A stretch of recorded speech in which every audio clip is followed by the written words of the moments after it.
পাহাড়ে মাটি থেকে কিভাবে আমরা আয়োডিনযুক্ত খাঁটি লবণ ঘরেই তৈরি করি আজ তোমাদের সেই প্রক্রিয়াই দেখাবো। প্রথমেই চলে যাই নোনা পাহাড়ি ঢালে আর সেখান থেকে খুঁড়ে আনি নোনতা লাল মাটি। এরপর সেই মাটি হামানে পিষে করি একেবারে ঝুরঝুরে গুঁড়ো। এবার চালুনিতে রেখে পানি দিয়ে গলিয়ে নেই যাতে ভেতরের বাড়তি কাকড় আলাদা হয়ে যায়। গলানো মাটির ওপরের সাদা ফেনার অংশ তুলে ফেলে দিই যেন পানিটা একেবারে পরিষ্কার হয়। এখন এই মাটি গোলানো পানি রেখে দিই সারা রাত। সকালে দেখা যায় সব মাটি নিচে জমে গেছে আর ওপরে ভেসে আছে স্বচ্ছ নোনতা পানি।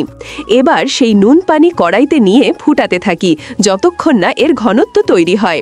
ঘন করা নোনা জল এবার ঢালি কাঠের তৈরি পাত্রে।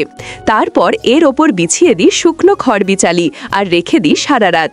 ধীরে ধীরে খড়ের গায়ে জমে ওঠে সাদা সাদা লবণের দানা।